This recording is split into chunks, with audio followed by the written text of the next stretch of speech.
Hey guys, tonight we have a really special treat. We are with our friends Kara and Christian, and tonight we're talking adoption.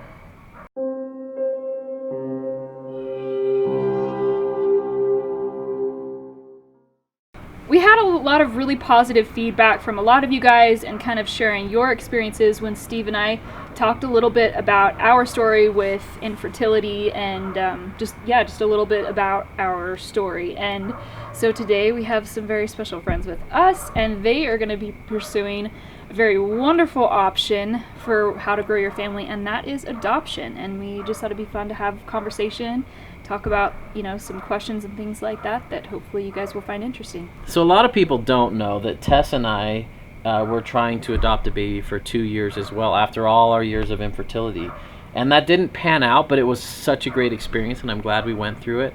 And Christian and Kara are in that process right now, and we're just going to talk about that a little bit. So adoption in general, how is adoption different nowadays than it was 50 years ago or 100 years ago? I think even like 10 or 15, maybe 20 years ago, adoption was a lot more closed and taboo. And kids, have the bomb dropped on them when they were however old. And now they've done a lot of studies, and a lot of things go to point to that kids will be healthier and have a better life. And everyone all around just benefits from having an open adoption. And I think that's the main big difference is people knowing where they came from and having that be okay and be part of their story and something to be proud of and not something to hide. So for those that haven't heard the term open adoption before, what does that mean? So closed adoption, like they used to have, is where the birth mom, after placing the child, has no contact. Most of the time that child growing up doesn't know who their biological parents or family is. There's really no contact. In some cases, the adoptive parents also never met the birth mom. So open adoption is a whole spectrum of sharing letters or pictures all the way to phone calls and special holidays where the birth mom and in some cases even the entire biological family, grandparents and different people like that are a part of the child's life, sharing in their story and getting updates. And like Christian said, it really is healthier for the child to grow up knowing their story. It's not of abandonment and seeing themselves in a mirror. We all get to see our parents and say, I look just like my mom, or I have my dad's hands. And it's good for a kid to be able to see that. And it's also better for both the biological and the adoptive parents, for birth mothers and families to see that child grow and that the decision was good, and for adoptive families to be able to answer their child's questions and have that relationship of more love for the child. I think it really empowers everyone involved really to have an open adoption. And it can be scary, like you said, who would want that? I think it's a little bit frightening to think about what if the child doesn't understand who their mom is, or what if all these crazy scenarios about what's going to happen. But in every open adoption that I've seen or heard about, it has been, in the long run, better. So a lot of people don't know this. At least when we were trying to adopt, we went through probably 30 hours of training and panels talking to children who've been adopted. And we'd go to these panels and hear from these kids who have an open adoption, hear from kids who didn't. And all the kids who didn't would say, I wish I had an open adoption. I wish I have this locket from my birth mother, and that's all I know about her. I wish I knew what age I was going to hit puberty. I wish I knew, do we have heart disease in our family? I can't answer that to a doctor because I don't know any of those things. And so the kids that had open adoptions just talked about it like it was the most normal thing, and on their birthday their birth mother would come, and they felt like they had extra parents, an extra support group that loved them. And the birth mothers, man, props to them. They are amazing people to see the needs of their child and realize in a lot of cases they may not be able to meet them, and that their child would have a better opportunity with other parents raising their child because the timing's off or circumstances changed. And the love that those birth parents have for their children to place them is immense. And when we would share, we're looking for an open adoption, a lot of our friends were like, you're crazy. What's wrong with you? That's so scary. What if, don't you want total control? And aren't you scared they're going to say, but I want to live with my birth mom now, or all these scenarios pop up, and a lot of people feel that when they first hear about it. But what do you guys think? As you've gone on and learned more about it, have you been more nervous about the openness or more excited about it? Well, I'd say like we've talked to just a couple of expectant mothers so far, and talking about what we would expect out of an adoption and what they would want as far as open adoption goes, you start to realize that everybody that's in this, not everybody, but most of the people that are in this situation of feeling like they want to place their baby are just like us. Like, they're just normal people, and you can develop a pretty good relationship with them pretty quickly. And so it's comforting to know that whoever this is that might place their baby with us will probably just become an extension of our family, and like we want to be friends with them and like them, and I think that'll be helpful for the child as well. Yeah. It's a beautiful thing. So back in the day, like I always thought about, all I got was what I'd heard from friends or on the movies where somebody would drop a baby off in a basket at the orphanage, ring the doorbell, and run away. And when we were learning about adoption, and we learned that there aren't orphanages just full of children waiting to be adopted, which is a wonderful thing, and that made me happy.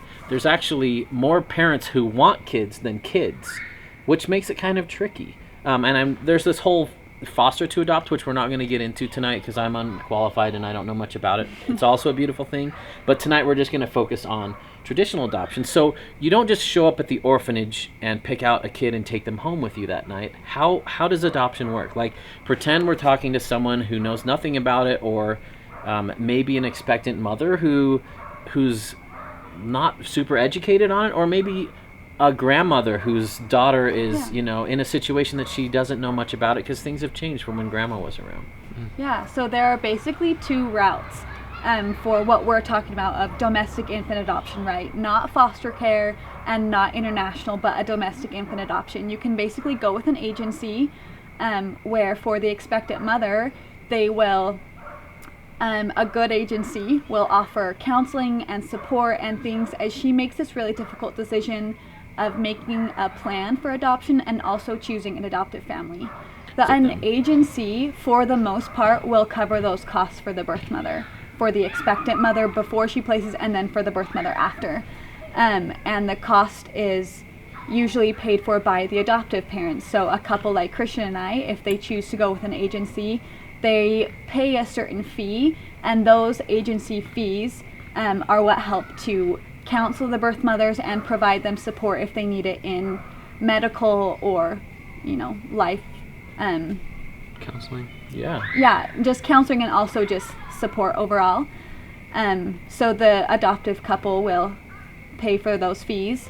And then the other route is what Christian and I are doing, which is a private adoption where we don't have an agency. And so rather than having this third-party agency that's bringing in expectant moms and adoptive couples and kind of helping to match them, we're doing all of the legwork of really trying to spread our name and our story out there with Facebook, and we've got a blog, and we're on Instagram, and we have all sorts of online profiles up, hoping to spread the word to an expectant mom who, like you said, has found herself in this situation where she's making an adoption plan. And in that case, because we don't have this third-party agency, it takes the expectant mom or someone close to her finding us, reaching out and saying, hey, we are making an adoption plan, we'd like to meet you. And then, of course, from there, it's going to progress to talking to caseworkers and things like that. So one of the best parts about the more we explore, the people we meet, and the opportunity we have to share their stories with you. So let's be totally blunt. We want to help these guys find their next child, if possible. And there's a lot of cogs that have to be meshed perfectly. But what are you looking for? And who are we trying to reach? Yeah. If you know someone in what should they do? Yeah, so we are hoping for a domestic infant adoption. Domestic means in the U.S.? Yeah, that means in the U.S. Our home study is good for any state in the United States. So we're not only looking to adopt in Utah, but any state.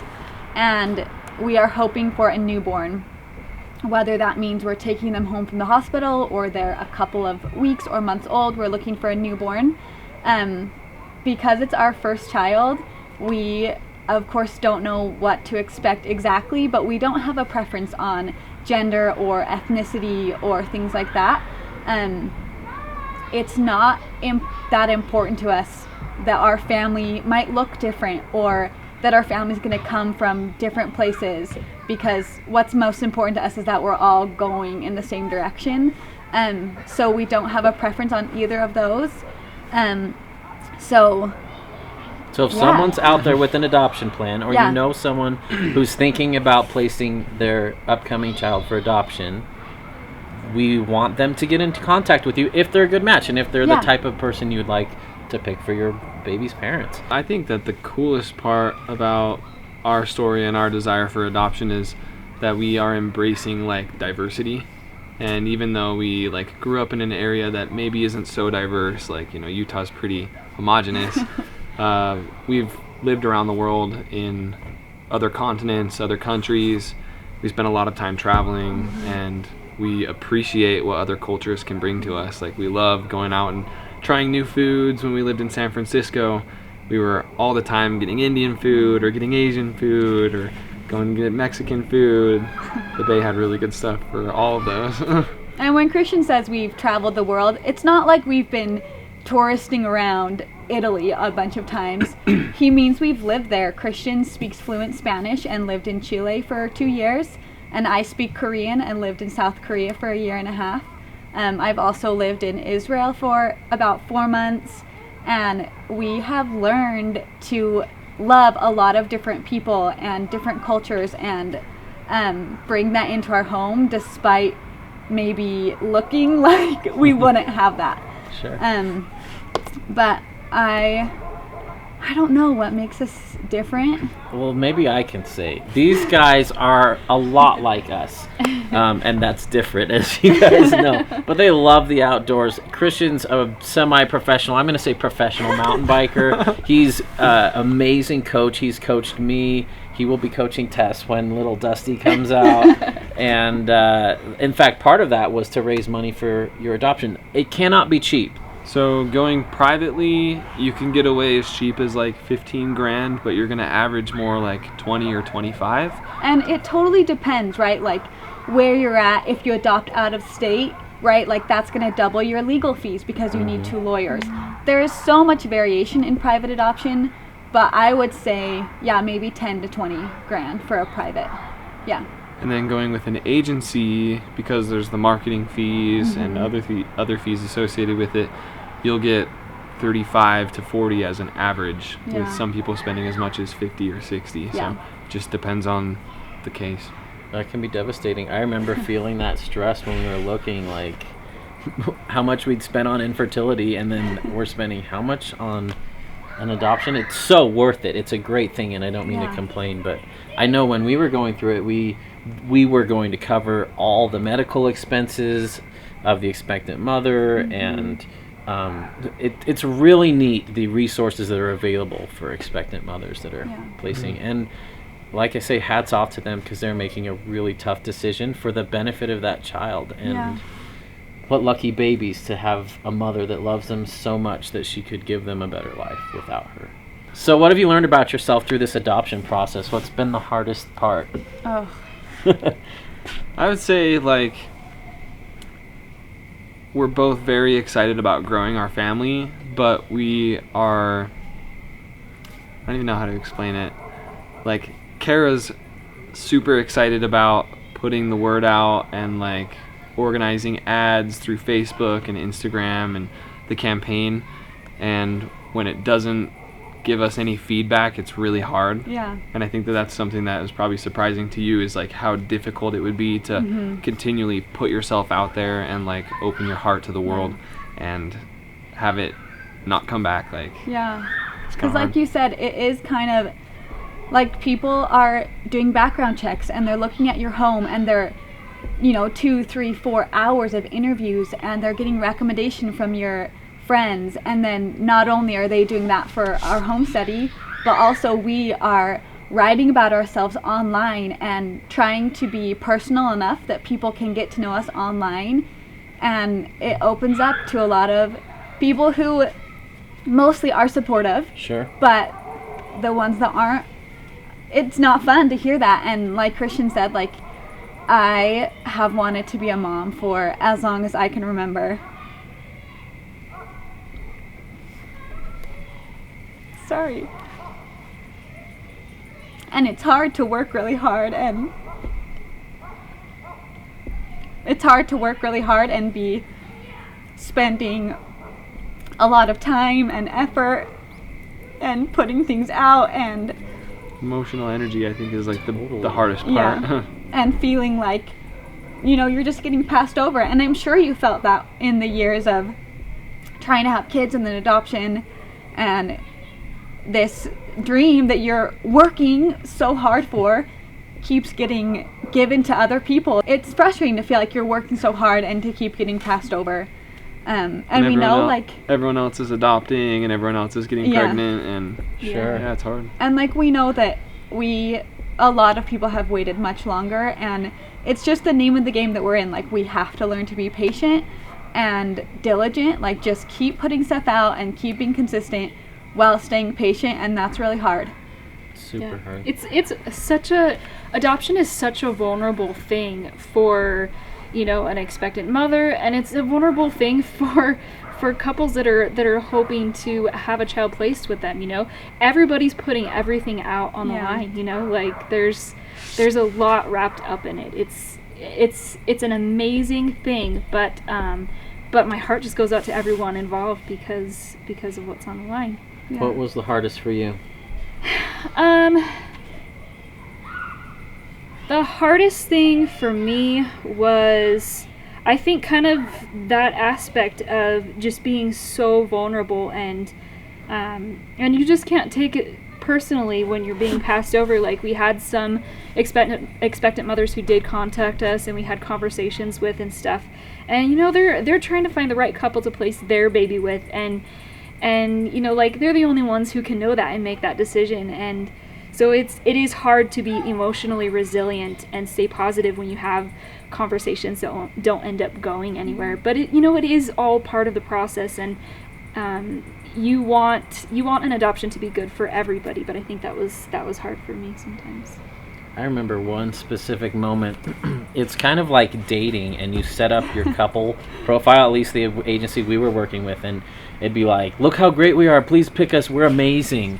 And if you're not an outgoing person or someone who, like, beats their own chest or just loves to tell everybody about how amazing you are, that's a very uncomfortable situation. And I remember filming a little 30-second video of why people should care about us and consider us for placing their baby. And I just remember breaking down and crying, and I'm like, this is ridiculous. People are getting pregnant that don't want to get pregnant, and it's like a burden to them, and I would do anything to have a child right now. And it was so discouraging, all the hoops I had to jump through just to get noticed, and that was really hard. So huge props to all the parents out there adopting, all the parents out there placing their children, and all the people even just thinking about it. What's the worst advice you've heard that was probably well-intentioned but did not help? Oh, I'd say the worst part has been, like, just like people that surround us when we go and say, hey, we're adopting. Like, we get a ton of really good responses, like, oh, that's awesome, we support you. But then you get a lot of questions like, oh, well, like, why aren't you just having your own kids? Yeah. Or, like, have you tried thought of that. changing your diet to do this? Oh, or, yeah. like, taking your temperature to try and get pregnant? And, like, we've done a lot of stuff. Like, I've obviously tried a ton of things to get pregnant, and that's kind of just like a side conversation where we have chosen now, like, we want to adopt, and we knew since before we faced any infertility issues that adoption was going to be part of our family. Yeah. And so having people come back to us and say, hey, what about getting pregnant? We're like, will you just support that we want to adopt, and, like, this is part of our family, and them not understanding can be kind of hard. And we have always wanted to adopt. Like, I can't remember a time when I felt like all of a sudden, like, oh, I think I want to adopt someday. I've just always thought that would happen. And so it's hard when people give you advice that you're like, what? No, I've never thought of seeing the doctor. Like, what is this novel advice? And also feeling like, I just want you to be happy for us for what we're doing. And also, like, I'm sure you guys got this when you were trying to adopt. People say things like, oh, I bet you'll get pregnant after you adopt. And I heard that 1,000 times. Yeah, I feel like, well, we're not adopting as like a fertility treatment. Like, this is not in our fertility plan. Like, this is our thing. Yeah, this is like a part of the way we want to grow our family. And also, like, bringing a child home won't suddenly fix the medical things that we've been facing. Yeah. And like, we want that child to be loved because they're a part of our family and they're our child, and not because people are like, oh great, now you're gonna get pregnant. Yeah. Because that's not the end goal of this. The end goal of this is to grow our family through adoption. Totally. I think it shows the insecurity that a lot of these people have with the idea that adoption is somehow a second place for having a natural birth, and that they feel like you're compromising somehow. But man, the longer we learned about adoption, it became more beautiful in a sense, and blending the families and the amazing stories. And so we don't look at adoption like it's this stain like on the family name that some weird families used to back in the day, but it's something to be celebrated, and it's not, like you said, not something that needs to be fixed. And I think a lot of these people come with good intentions, saying if you just stop trying to get pregnant, you'll just magically get pregnant. It happened to a friend I know. Well, statistically speaking, that's 2% of the population, but it seems like more when you have a friend. And I know people are trying to help, but that really doesn't help. And so that's part of why we're having this chat, is to educate the world about adoption, what a beautiful thing it is. So if you come across someone who's looking to adopt or potentially place, you can be a little bit more informed about what a beautiful thing it is, and not react with well, I'm uncomfortable with the thought of you getting adoption, so maybe you should pursue infertility a little more, or try this trick. And believe me, by the time someone is ready to move on and realize that infertility treatments aren't going to work, they've explored everything, and the emotional hurdles you have to jump through to get there, just to even walk up and take some of the tests, are crushing. And so I promise they've considered whatever trick you had that your friend got pregnant with, and it's okay to just embrace and say, I'm so happy for you. I don't know much about adoption, but I can tell you're really passionate about it. Tell me a little bit about And I think it's also really important to be sensitive to the fact that not everyone who pursues adoption is doing it as a way of coping with infertility, because adoption on its own won't resolve your feelings surrounding your infertility. Adoption is another way to grow your family. And so, you know, whether you got it on your radar because you went through infertility, or because it's something that you just feel really passionately about, like, you just don't know. So it's like important not to jump in and like make suggestions about what you think someone should do, because, you know, people choose adoption for a lot of different reasons.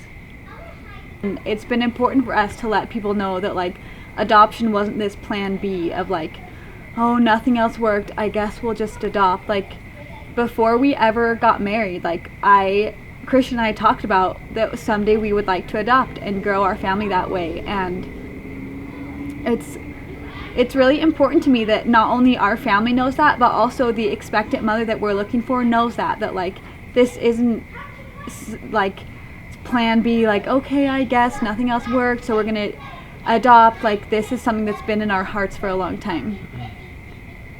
Well said. And that's a good lesson for me, because it was my plan B that ended up turning to become my plan A after that. But I forget that, and that's so wonderful to hear that that's your plan A. Well, it's and fantastic. I don't think it's bad either to shift your expectations, right? Of like, okay, this is the new plan. Everybody has a different journey that drew them to adoption, whether you're an expectant mother or an adoptive parent, right? Like, everybody has a different story that brought them there, and that's okay, you know? Like, for people who had to shift their expectations, that's okay. For people who never tried to get pregnant, that's okay. For people who always plan to do both, like, it's all okay. Yeah. Well, we love hanging out with you guys, and we could talk for hours and hours about this. Yeah, I'm going to make sure that I share all kinds of links from Christian and Care so that you guys can learn a lot more about them in case, you're considering, placing a child for adoption, or there's someone you're really close to who, might be interested in knowing, because we want to make sure you guys get the chance to learn all about them because they are fantastic human beings. So what's the best way for people to learn more about you, contact you guys? Yeah. So we have a Facebook page that we update often just about our life and, about us, that you can message us through there. We also have a blog, I have an Instagram page, and we have several online profiles. And honestly, we check them all. So however you reach out to us, we will answer you. So I'm sure they'll be linked below, but whether it's a Facebook message or an email or through our Contact Us page on the blog, any way is good. Well, good. We wish you guys the best. You are going to be awesome parents, and there's a lucky little baby out there and a lucky expectant mother out there who gets to become part of your family soon. Spread the word. We really want to help these guys find a baby, and the right one soon. Yeah. Thank you. Thanks. Thanks, guys. Thanks so much for watching. We hope that you guys learned something tonight and that you enjoyed meeting our friends Christian and Kara. Have a good one.